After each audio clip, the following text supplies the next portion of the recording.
Welcome everyone to Simply Bitcoin. We break down the news from Twitter, the Daily Fail, meme review, software releases, hardware releases, the websites by plebes or plebs. Drop us a like, subscribe. Joining us today, fellow Bitcoiner, and I'd say toxic pleb, Vikingo. What is it? Vikingo Bitcoin 1 is joining us for a chat. But first, we're going to dive into the numbers. Let's do it. Number time. At the time of this recording, the block height is 697,879. The Bitcoin price, 48,905. I feel like we were at 49K like less than a half an hour ago. Anyways, chain rewrite days, 900. Total public lightning capacity, 2,358.68 BTC. And the sats per dollar, 2,047. Blocks to halvening, 142,121. So, I don't know though, Lightning Network, it's not the public Lightning node capacity. That's not all-time high. I feel like we were at 2,360 something yesterday. Okay, so we kind of scaled back, but we're still kind of sticking up there. Oh, sorry. I fell asleep because of how fucking boring the numbers are. We're literally at the same... We've been at the same numbers last 4 days! Oh, and by the way, someone requested for us to fight. So yeah, Phil. So we're going to argue. I don't like how you say the numbers, bro. You know what? I don't know what to say. I have nothing to argue about right now except for what I was going to tell you was it's actually a joke. I've really just been doing... I have this screenshot and it's been the same thing that I just post every day. Numbers are actually changing, but I've just been posting a screenshot to bore everybody. No one would notice. No one would notice, bro. No one would even know. They would notice. It'd be like, what? No joke. I feel like it's the same numbers, but you're right. You're right. But don't worry, we're going to come up with, if these numbers stay stale like this, we are going to have to start to argue more. So if they stay stale, I just can't think of anything right now to argue with naturally. 2 people have spoken already. They want Phil to dance. If the numbers keep staying in the same place, Phil will dance for entertainment, baby. Anyways, Phil, it's time for it. The Daily Fail. All right, everyone. Look, it was tough, right? Because we had the ETH hard fork, so don't get me wrong. We are absolutely going to cover it, but I wanted to give it its due justice, right? And be able to cover it properly. But this person, I just came on my radar probably a week ago with some of the absolute dumbest takes in Bitcoin that I've ever seen. And it was really scary to see that this person actually has a PhD in economics. Wow. That's all I got to say. That speaks more, that speaks volumes about the quality of the education in economics than it does anything else. Anyways, let's dive into this because there's a lot of moving parts. If you make an NFT of a real diamond and the diamond itself gets destroyed in a fire, you still have the same asset. No, that's right. You didn't just have a stroke. That's what she said. That we're starting with that, okay? Because the token still exists and is in limited supply just as before, nothing has changed. What NFT is doing to the concept of asset, few understand. I'm sorry, okay? Even before we go further, I just have to read that first. If you make a NFT of a real diamond and the diamond itself gets destroyed in a fire tomorrow, you still have the same asset. No! No! That's stupid and insane. You have an NFT that does not have its real world counterpart backing it. That's insane and psychotic. Okay. Let's continue. Let's continue. A diamond has 2 functions. Number 1, real-world utility as jewelry and industrial tool. 2, store a value asset.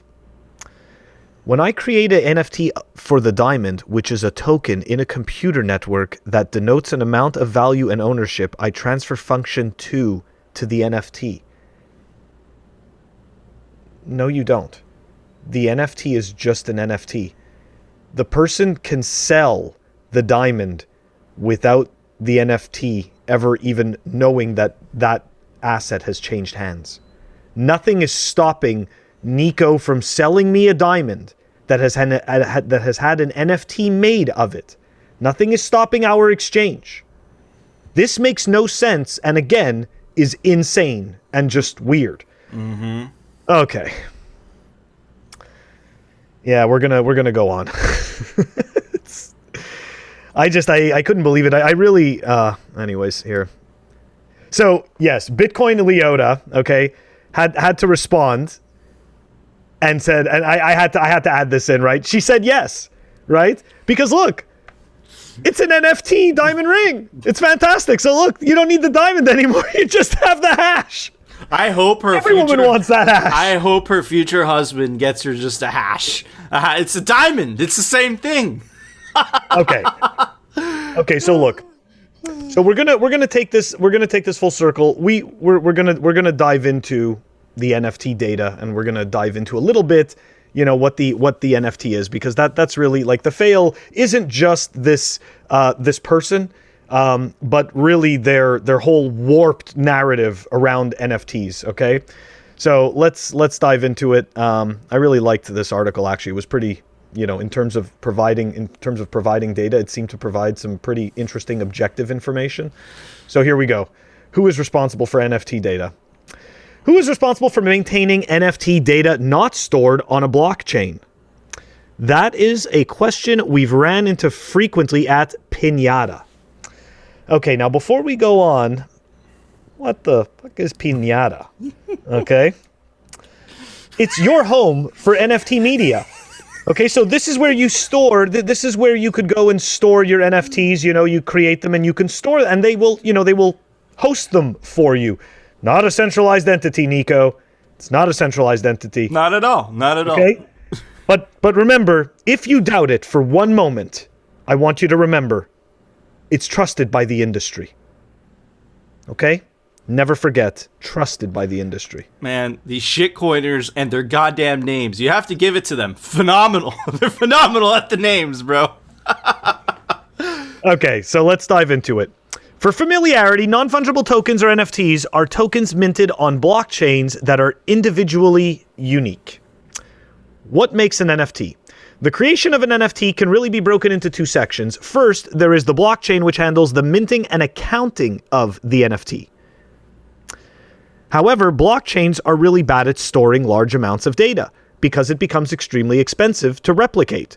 This is true. Large amounts of data across those thousands of computers. So, this is where the second part of the NFT comes in. Data storage. Centralized locations. Anyways. What most NFTs do is store the majority of the data off-chain, where a URL of the data is pointed to the NFT on the blockchain. That kind of sounds to me like you're buying a pointer. Anyway. Totally.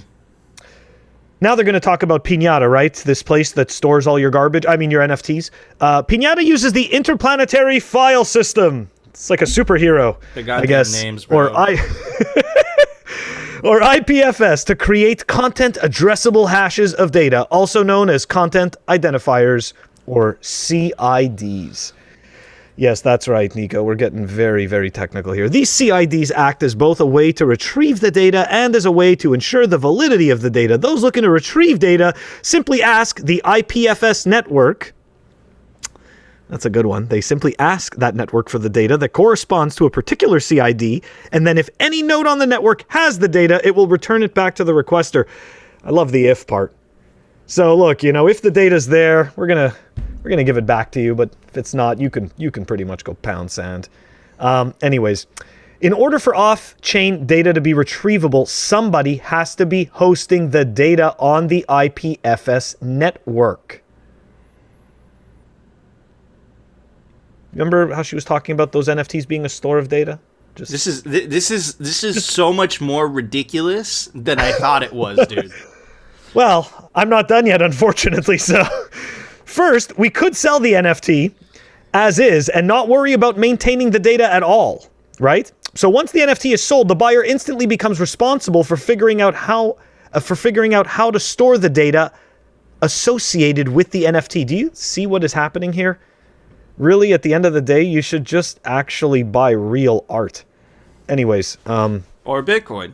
Or no, but you know what I mean? Because these people are, claiming that, they want this because of its artistic value and all this crap, well, then just go buy some real art instead of this representation of an art that doesn't actually tie back to its original. Anyways, the other way we could do it as an NFT seller is to sell it with a warranty.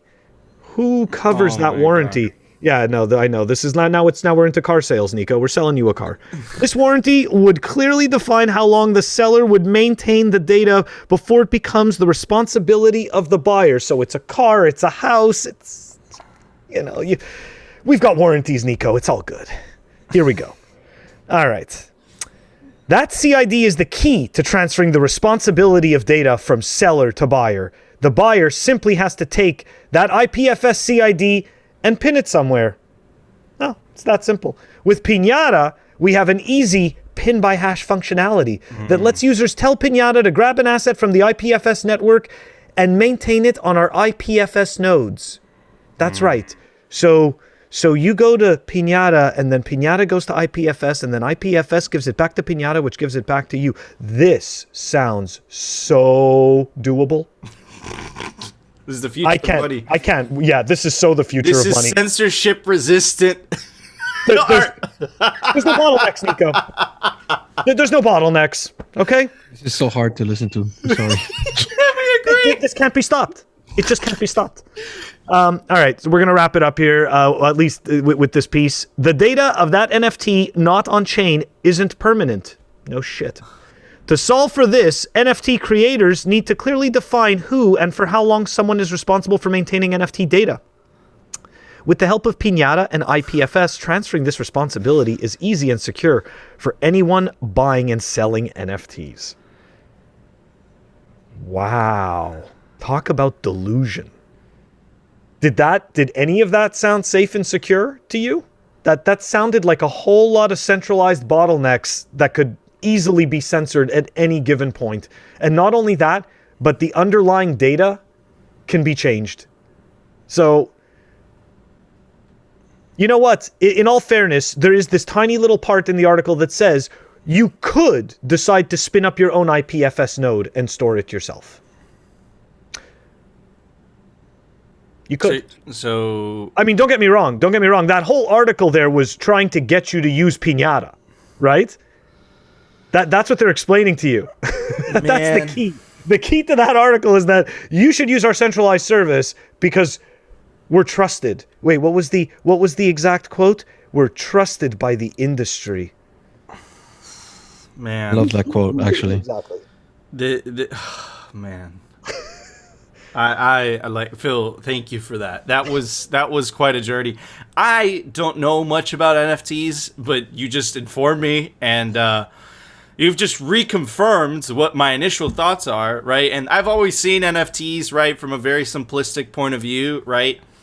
If you purchase the rights to this image, I could just take a screenshot of the same image and have an exact photocopy of what it is you've spent hundreds of thousands of dollars for, and you made it even worse now, because for some reason I thought that specific hash that you purchased was secure, but now you're relying on another third party to actually store the data of the thing that you actually purchased. What the fuck?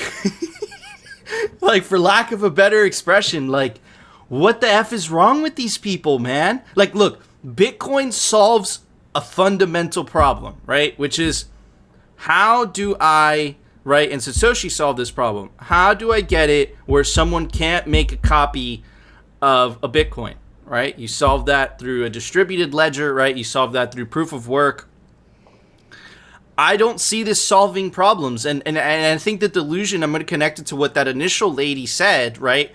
Like, no, a diamond, just because you make an NFT of a diamond, like, what the fuck is wrong with these people, man? I could just sell you the diamond, and then I could sell you the NFT, and then all of a sudden, it's like the NFT is a promissory note for the physical diamond. Like, what world are these people living in? It's absolutely crazy. And look, another thing, like, I understand that a lot of people fall in love with the tech, and it's cool that these things do that, and these things do that. But listen, this isn't about the tech, right? This is literally about separating the monetary policy out of the hands of humans, fix the money, fix the world. And the way you do that, right, is you make an anti-fragile, right, currency that cannot be attacked by the state. Phil, I think you named like 3 ways of which the state could shut this down and take away your digital diamonds very quickly. So like, is it supposed to be like, you know, like having anti-fragile fake digital diamonds that can't be attacked by, but it doesn't even solve that problem. So like, what the fuck's the point of all this? I guess if you want to tinker with it, but if you actually want to put value into that, you're batshit crazy, right? These people are just going to take your sweet Bitcoin, they're going to hold on to it, and I'm sure a lot of them are just going to laugh at you because you just bought a bunch of nothing that someone could literally take a screenshot of and have an exact photocopy of what it is you paid hundreds of thousands of dollars for.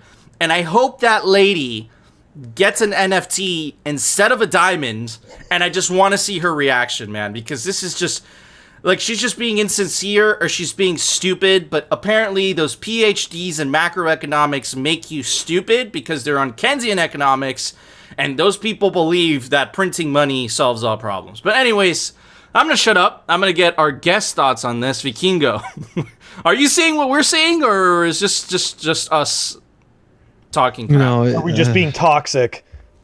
Yeah, we were called that the other day, by the way. I mean, in this case, I would think you'd have to be, right, because this is just absolute lunacy. It doesn't make any sense whatsoever. There's just nothing else like Bitcoin. Like it's everything you guys have been talking about, really. I mean, it's something that is fair to everybody, right? I mean, everybody has all the same rights in this system, and you know, that's the Byzantine fault, right? That's the reason why. Just like this, like, right, there's a huge Byzantine fault there with all the crap that you were saying, right? It's like 3 points of failure plus who God knows what else we got, right? And yeah, it's pretty cool. Sorry if I'm stuttering or whatever. It's my first time getting on a stream here. These guys are awesome. Totally for the plebs, and this is where it's at, man. Yeah, awesome. man. You know what? Don't forget, it's made on Ethereum, right? But let's be honest. Also, So right there. So you were talking about points of failure. There you go. There's another one. There's another one. And also, I just want to add, right? Not that I think this is symbolic, but it's called piñata. And like, I don't know if any of you guys have ever been to a party and seen what happens to those things at the end, but they usually break. Mm-hmm.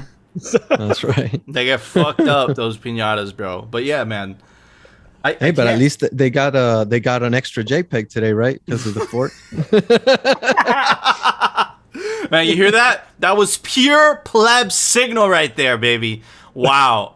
But yeah, man, Phil, that was so enjoyable, bro. You took me on a journey because I've just been ignoring. Like, I'm like, this is so stupid. You could just take a screenshot of it, but I didn't realize how stupid it was until now. So thank you very much, bro. I really appreciate that. Really appreciate that, Phil. I like to help the humans. I do. But anyways, Phil, it's time for The Daily Meme Review, sponsored by Citadel 21. All right, everybody, before we get into the meme review, I just want to give some context as to what these memes are all about. And of course, it is talking about something that Phil's going to cover on Sunday's episode, which you guys will see on Monday. It's called the Weekend Recap. But anyways, let's check it out. Bug impacting over 50% of Ethereum clients leads to fork. That right there, ladies and gentlemen, is called centralization. Anyways, check out the memes. The memes brought to us by a fellow plebe. You can go follow him at HODL, or aka XXXBTC XXXX. Cool name, bro. Anyways, just check out the meme. ETH, the rainbow dildo, ETH, metallic. That's great. Ethereum, Bitcoin, metallic, ETH fork. That's awesome. The Bitcoiners went hard. Okay, amazing. Let's move on to the next page. That's right. There's more than one page of this. ETH. Okay, you guys can stop forking. ETH fork. Oh my god, these are so good. Visa just spotted CryptoPunk. It's over. We won. I love the Bitcoiners. Where's Ryan S. Adams and Evan Van Mess? Look at this Those one. guys are like, "Oh, this money, ultrasound money." Are you two friends? No. Yes. Oh my god. Okay. Oh my god. Star Wars: The Clone Wars, the final season. Ethereum. It's the NFT that Visa bought in the cloud phase. Oh my god, dude, you putting all that compilation Yeah. of all man, because it was such a phenomenal, a bunch of memes by plebs. Those are pure pleb memes describing the dumpster fire that is Ethereum. I'm going to give it not an orange open dime, the OG black open dime, baby. What about you, Phil? Man, you know what? To be honest, I was gonna give it something like a Raspberry Pi Cam or something like that. But that was just so amazing that I'm going with the 3D printed Honey Badger.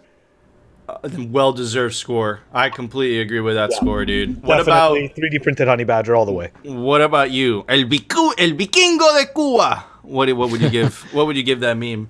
For sure, no. Fucking, especially I love the one where they have them on a card with can you guys stop forking at like 3 a.m? Yeah, I give that one for sure. From my Crypto Cloaks grenade here for sure. I'll give them that. Oh, there we go. Badass score. Hell yeah. Check out Crypto Cloaks. Awesome. For 3D printed Bitcoin merch, go check out CryptoCloaks.com. But anyways, Phil, it's time for The Daily News, sponsored by Crypto Cloaks. All right, everybody. We brought a special guest today to talk about this. He is Vikingo. He's a Miami mutt like me. I'm from Venezuela. He is from Cuba. We're all hiding out here to escape socialism, basically. But anyways, let's check out. We have a series of stuff, but anyways, let's check out this tweet by BTC_archive. Cuba is banned from Visa and MasterCard. Western Union suspended dollar transfers to Cuba. U.S. sanctions made it difficult to use the USD. Bitcoin fixes this. And BTC_archive is absolutely right. And there's actually an article that Alex Gladstein, which we've had on the show, he covered this subject and he went really into depth. Let's check it out so that you guys get a perspective how world-changing Bitcoin is, and the fact that Bitcoin gives private property rights to all mankind, and what are the implications for that for all mankind? What comes to that? Even living in a communist country, the shining light of Bitcoin still shines through. Anyways, let's check out the article. Inside Bitcoin's revolution, as political demonstrations show the world that Cubans are tired of dictatorship, Bitcoin is providing an option to peacefully protest and opt out of a broken system. We think we're opting out here in the US, right, to escape our 2% inflation. Opt out for them is a totally different level of opting out for us. Anyways, let's check it out. The Cuban people are suffering the worst economic struggles since the early 1990s, when the Soviet Union collapsed and the regime lost its main lifeline. At the time, the longtime dictator Fidel Castro told his citizens that they needed to unite together to get through a special period. The era was marked by food shortages, blackouts, thousands fleeing to Florida on risky rafts, and a spectacular devaluation of the Soviet ruble-pegged peso. Between 1991 and 1994, the Cuban economy contracted by 35%, and quality of life deteriorated dramatically. That's a lot. For an economy to contract 35%, usually the U.S. economy grows about 1 to 2%. That's pretty standard for Western economies. For non-Western economies, it's even bigger. They usually grow 5% or more every year, depending on the economy, right? So for a contraction of 35% over a 3-year period, that's devastating. Anyways, moving on. The article goes on to say, when the money system breaks, it can threaten a regime's survival. And here Alex Gladstein is speaking to a Cuban over there Lucia told me that at the very root of the state's failures and the unprecedented citizen uprising is a crisis of money.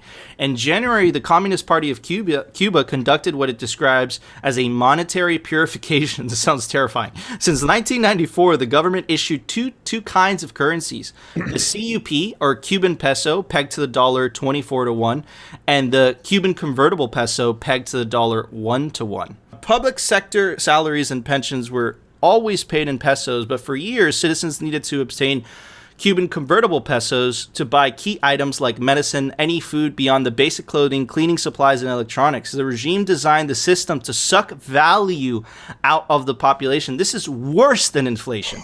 Selling Cuban convertible pesos for 25 pesos at a state-run money exchange called Cadecas, while only buying them back for 24 pesos. The regime knew it would have to keep printing and inflating pesos for staffing of its centrally planned economy, even as its agriculture and industrial sectors collapsed. The dual currency system gave it life support, propping up purchasing power for the elite and well-connected.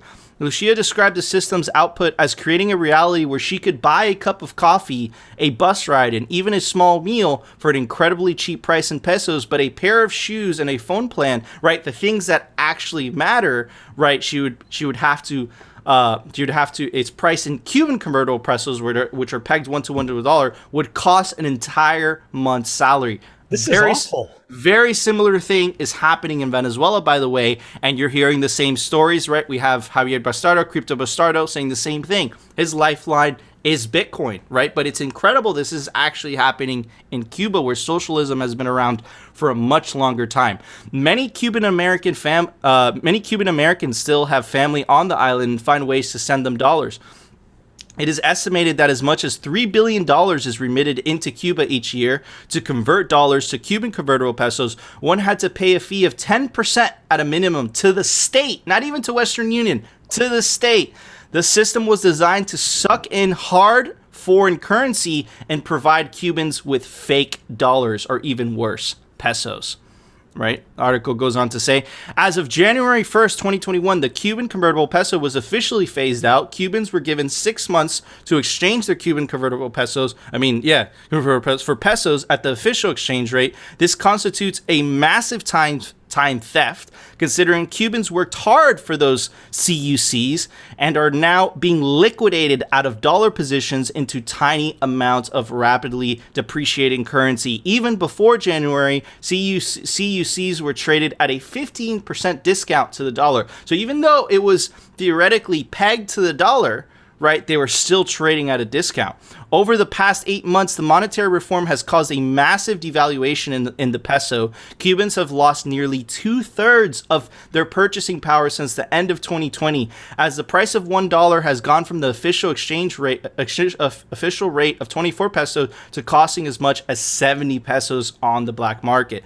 The official Cuban annual median salary in 2018 was approximately 9,300 pesos, or around $372. Now here's the hope. Finding freedom through Bitcoin. And this is Alex Gladstein, finding Lucia. I met Lucia on Telegram through a mutual friend who runs a Latin American Bitcoin chat group. 18 months ago, she started buying Bitcoin with her state salary. She uses Telegram groups to find people willing to sell her Bitcoin in exchange for MLC or pesos. She does transactions in person. This is what I'm saying. You could try to ban Bitcoin, but people are still going to find a way to maintain their value.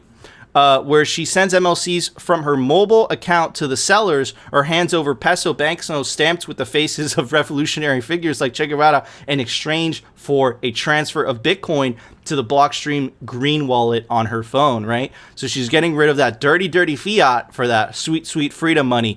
This is the signal, guys. Since Lucia started stacking sats, the fruits of her labor have grown significantly, and her purchasing power has increased dramatically. Since the spring of 2020, Bitcoin has risen from below 5,000 to more than 40,000. If Lucia has kept her savings in pesos, she would have lost almost everything. Bitcoin has changed and saved her life.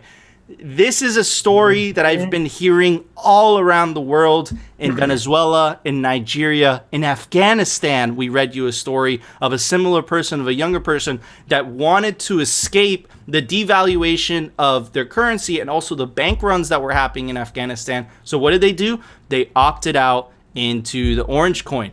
But guess what?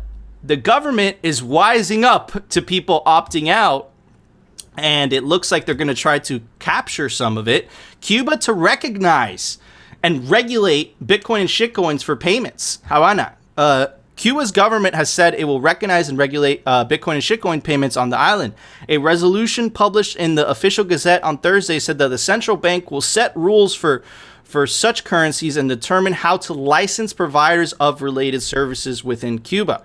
The popularity of such currencies has grown among a tech-savvy group in Cuba, as it has become harder to use dollars, in part because of toughened embargo rules imposed under some political stuff. But before you guys get too excited, the Cuban government isn't doing this because, they feel nice, they want to do good to their people. They're doing this because they want to try to find a way how to extract more money out of their people. And Alex Gladstein actually touched upon this in a tweet thread. And he said, it's fascinating to watch the Cuban regime start to formalize the Bitcoin and shitcoin space. According to state news, Regulation 2015 instructs the central bank to recognize and regulate the sector. This comes during a rapid rise in Bitcoin adoption on the island. Bitcoin adoption is being driven by collapsing peso, the strict U.S. embargo, which affects fintech and remittances, and the exploitative MLC system, which helps the regime stack hard currency. In speaking to Cubans across the island, one idea that came up was, if the regime uses the MLC system to accumulate hard currency, as citizens must have friends and family abroad to top up their MLC account with euros or pounds or Canadian whatever, so that they could buy things in stores, then eventually the Cuban regime may decide to allow MLC top-ups via Bitcoin. Here, they would take Bitcoin from their citizens and replace it with MLC credits, allowing them to stockpile the world's emerging hardest currency. There's precedent for this. In 2004, the Cuban regime phased out the dollar of circulation, forcing everyone to hand in their dollars and swapping them for fake dollars or shitcoins or whatever you want to call it. The dollars went from being owned by the people to being owned by the state. Today's regulation might presage a similar kind of rug pull. I love how you use rug pull, except with the government trying to accumulate Bitcoin and take power away from the people. This time, I don't think they will be successful. I spoke to both communist and pro-democracy dissident Cuban Bitcoin users in my research. Both highly valued the idea of being their own bank. If the Cuban regime moves in the direction out of desperation to accumulate hard currency, it would help spark widespread Bitcoin adoption across the island. There is law in full effect, as the eroding peso would completely collapse in such scenario. And such a move might give them a short-term geopolitical advantage during Bitcoin's adoption phase. Zooming out, it would end their ability to have complete control over the economy. Political change would go from being possible to being impossible to stop. This is a situation to monitor. In the meantime, more Cubans every day are opting out into Bitcoin.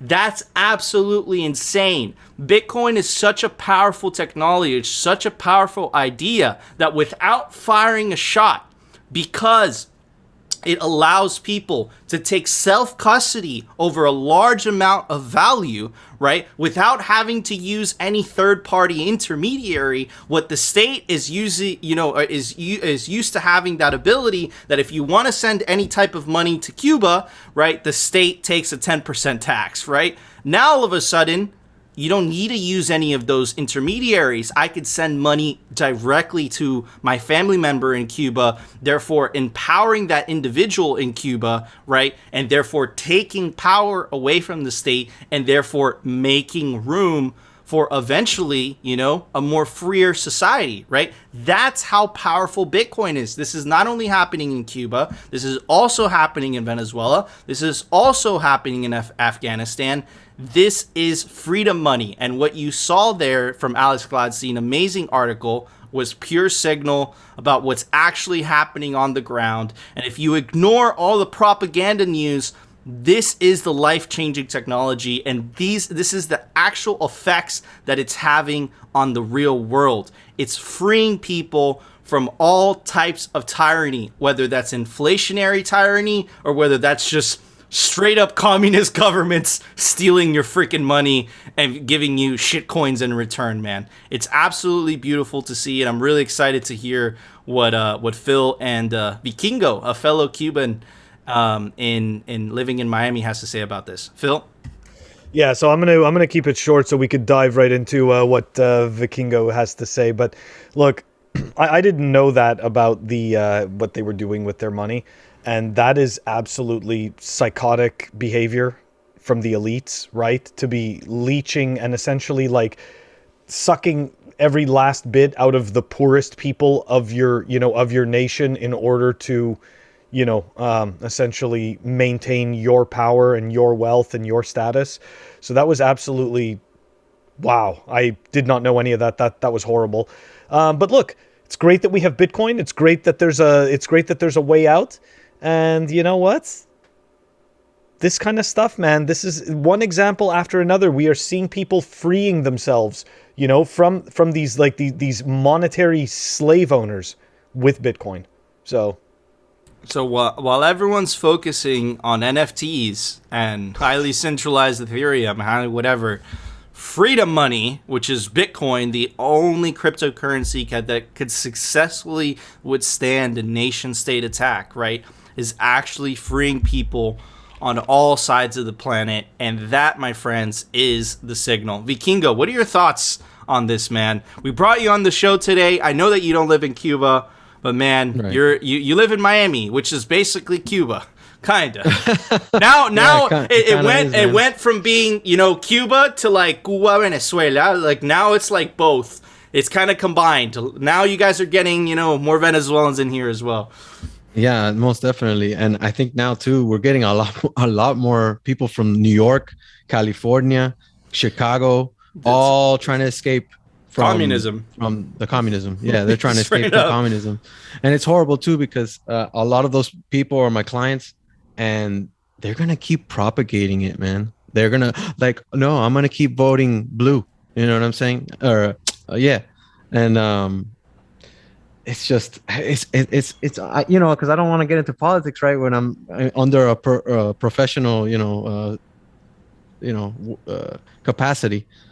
And I just have to stop, because I can't keep talking about politics, especially when these people are talking nonsense. They're talking about the same policies that made them run away from their hometown, and they're coming here, right? And that's the same thing that happens in Cuba and Venezuela and all of Latin America. Nicaragua, El Salvador, Honduras, we have them all here. I mean, they're all coming. Mexico, right? They're all running away from. There's a reason, right, that Bitcoin 2021 left LA and moved to Miami. There's a reason for that, right? Is because a lot of the people here, a giant portion of the population here, understands what it is to live under slavery, understands what it is to live under tyranny, right? And now we essentially we moved to Miami, right? And we are more savage freedom lovers than a large percentage of the American population, absolutely. But Vikingo, I wanted to get your thoughts on the article, man. When you hear stuff like that, does that make you hopeful for a better future in Cuba? Do you see Bitcoin playing a major role in empowering the people of Cuba to finally break free from their tyrannical government, their communist government over there that obviously doesn't care about equality? They only really care about empowering themselves. It's really hard to fight with sticks and stones when you have tanks, and guns in your face and coming into your house and taking your children to take them to other sides of the island so then they can pick up guns and attack, citizens of the country, because that's what they do there. They go into your house and they take you, away from your parents. You're young and they take you away, go to the other side of the island and start beating people with sticks and stuff.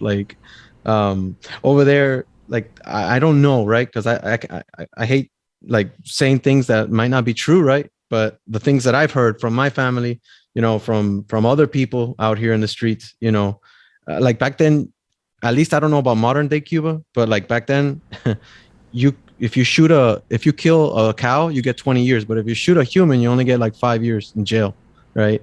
and things like that.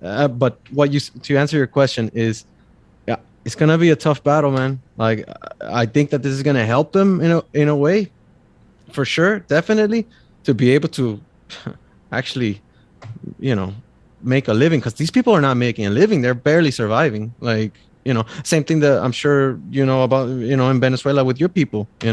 So I think it's even worse in Venezuela from what I've read and some people that I've talked to. I have a guy that lives here in El Doral that they extort $6,000 a week from him over there. It's insane. He has a textile factory, and they just go in there and they say, well, where's my money this week, And that guy, if I get se me fue el gallo. If that guy calls me, I want to orange pill that guy. So I gotta be like, yo, you can get away from it, man. You can get away from all that extortion, bro, if you only just look at this, Absolutely. You know what? It is. It's not going to be easy, right? But at least it gives the people of any people that are living under a tyrannical government at least a fighting chance, man.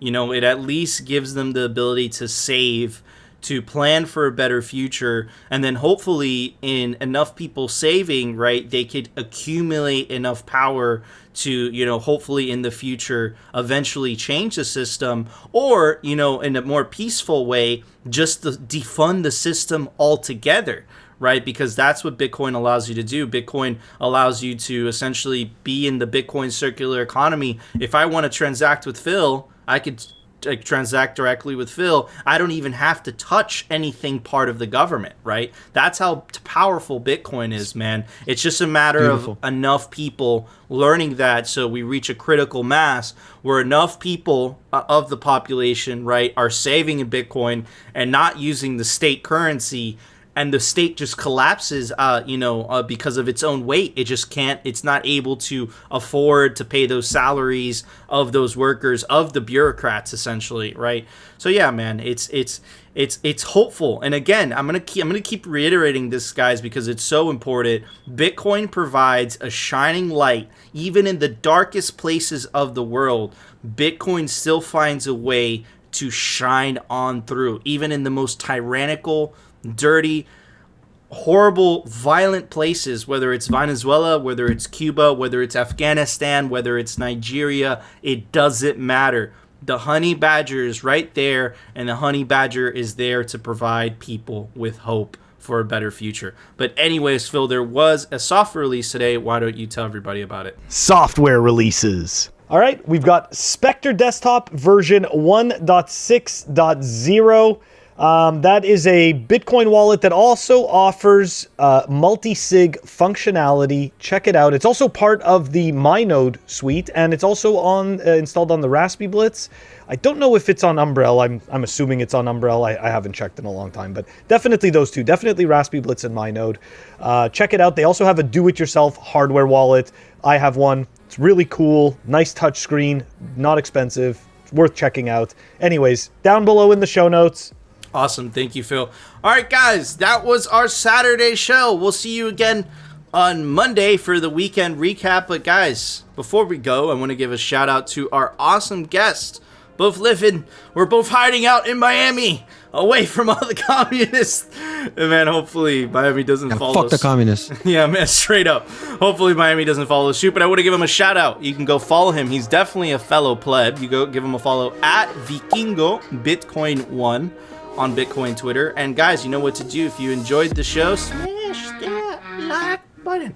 And of course, if you want to continue hearing the catastrophic fails from the tyrant central bankers, the communists, the fiat economists, the shitcoiners, and the NFTs, and the Bitcoin news from the playback perspective, definitely consider subscribing. And we'll see you on Monday, guys, for another episode of Simply Bitcoin. Bitcoin changes lives.